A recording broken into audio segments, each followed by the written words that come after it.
friends, welcome back to Belle's Library. I'm Heather, and today I'm gonna just talk about a few holiday reads for this most recent reads that I'm doing today. I figured that this would be a great theme for this time of year to talk about a few of the holiday books that I have finished so far. I have many more on my TBR this month that hopefully I will be getting to soon. But so far I have read 3 holiday books and I wanted to share with you my thoughts and what they're about and all that goodness. Before we jump into all of that, please get down below and click subscribe really quick. And also my Goodreads and Instagram are down there as well so that we can talk bookish on all of the different platforms I've got. I would absolutely love that. So let's go ahead and jump into the first book, and I will try to have timestamps for each of these 3 books in case you want to skip around a little bit. Otherwise, just stick around for the ride. So the first book that I finished for the holiday season was 10 Blind Dates by Ashley Elston.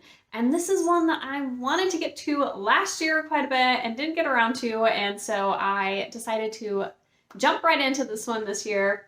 And this one is a YA contemporary romance, and I just thought it was the cutest thing ever.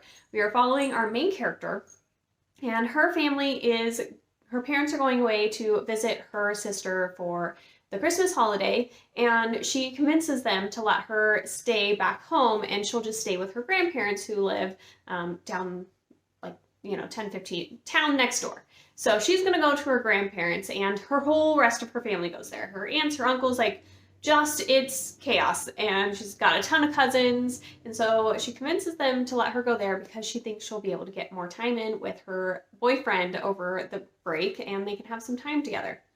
But the boyfriend is surprised by this and was thinking more like he wanted a little space from her and was going to enjoy the fact that she was going to be gone.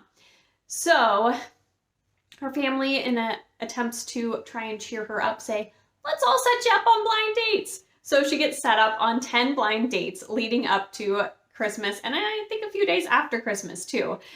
So each of them kind of get to choose a date and what she's gonna do and sometimes what she's gonna wear, and it is just so fun. There was definitely a really cute kind of romance thrown in there, but also a lot of talk of being with your family and how they can support you and have fun with you and that they'll always be there for you. And the dates were they were fun. Some of them were, very lighthearted and enjoyable for her. Others were, a fun adventure, and some were just downright hilarious and ridiculous. So I really, really enjoyed this one, and I gave it 4 stars.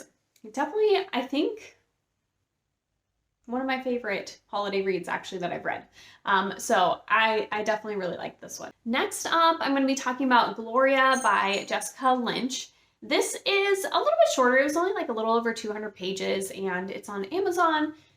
This one we're following our main character. She basically, she doesn't really have any other family, and then she gets this phone call saying that this aunt that she never even knew she had has passed away and left her estate to her, except for that she has to go and live in this little small town for a year in the aunt's house before she can get the full inheritance from her aunt.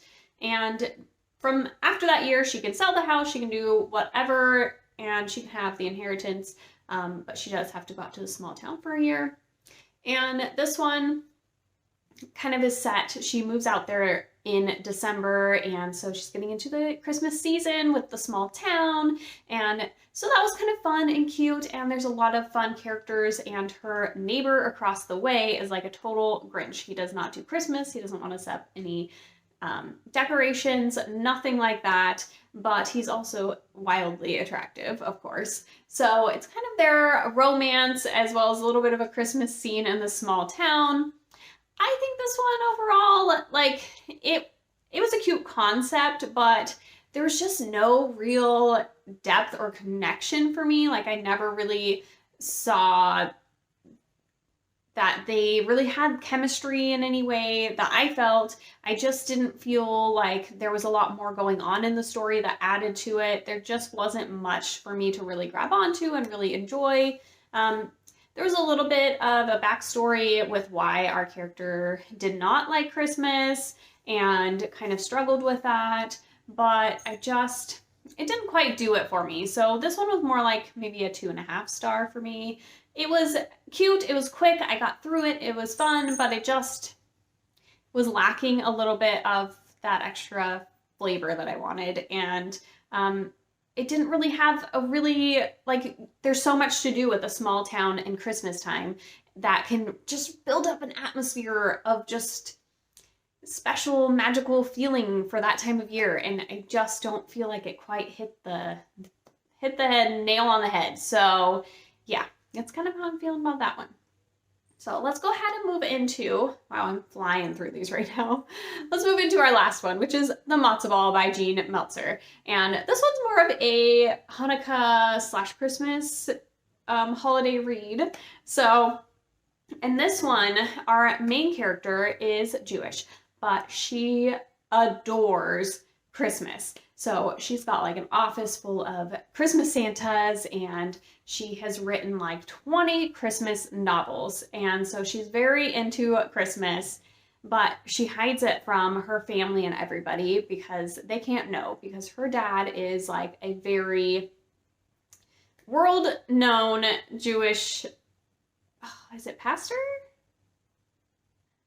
I can't remember the exact wording, but he's very well known in the Jewish community.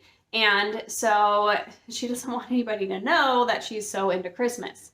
So one year she's going in to pitch her ideas and for her next Christmas novel, and they say, actually, we really want a Hanukkah novel from you because the world needs that and they're ready for it. And we found out that you're Jewish and let's do this thing. And she's like, no, what, huh? So in order to kind of save her career, she's like, okay, I've got to get into this Hanukkah spirit and kind of figure out what I'm going to write about. And so she's like, I've got to get a ticket to the Matza Ball, which is this huge Jewish event that's going to be on the last day of Hanukkah. And they're going to light the menorah and just have a whole huge celebration. And who does she have to contact to have this happen but an old archenemy from summer school that she went to a Jewish summer camp with. And so she's like, not really feeling that vibe, but she's like, I gotta suck it up. So basically she's kind of teaming up with him, and she's trying to earn her way into Matza Ball, and he's obviously running the Matza Ball. And so you've got a little bit of like a hate to love type vibe going on. I will say that I really, really enjoyed the beginning of this book. The first half, I was like totally into the story. I really enjoyed the writing style. I was enjoying the atmosphere. Our characters were interesting. I was entertained. I was like, oh yes, this is fun. I was really enjoying it. But then there was a certain point where like I was getting really annoyed with the main character because she was just being so stubborn. Like, she was holding on to this grudge from when they were 12 years old at summer camp over one small thing, and she just would not let it go and let Jacob like make it up to her, and she just would not get over it. And it was getting really ridiculous and annoying, and it was like, he's literally like doing all these things to say sorry to you, to make you feel better, to try and make this right because he's interested in you. And you just will not accept it and talk to him, and you guys just can't work it out because you are just refusing to get over something that happened when you were 12 years old. Like, come on. Like, that dragged out a little bit too long, and I was like starting to get really annoyed, and I feel like that kind of brought down my enjoyment of the story, because once we got over that, the story was almost over, but I did enjoy the way it wrapped up at the end. So there's just this chunk from like the 50 to 80% mark that I was just like, okay, I am done with that part of it. So the miscommunication and that just stubbornness and holding on to this super old grudge from when they were young, just kind of, it was a little much, which made me rate it more like a 3-star. But I think overall, like, I still very much enjoyed the writing style. I enjoyed having a Hanukkah holiday read to kind of get into this season, and just it gave me a little bit of diversity into my reading, which was awesome. And I definitely want to see what else this author comes out with, and I'm curious because I feel like it could be something that I would pick up and enjoy. Just had a little bit of a struggle with that part of the story, which kind of brought down my overall enjoyment of it. So those are the 3 books that I've read so far this holiday season. Let me know some of your favorite holiday reads, because I definitely need to add some more into my want to read, you know, because that's just what I do. And so I would love to hear it down below. Also, if you would like to leave me a fun holiday emoji, maybe if there's a menorah, that'd be cool, down below so I know that you're here, and we will talk soon. Bye, guys.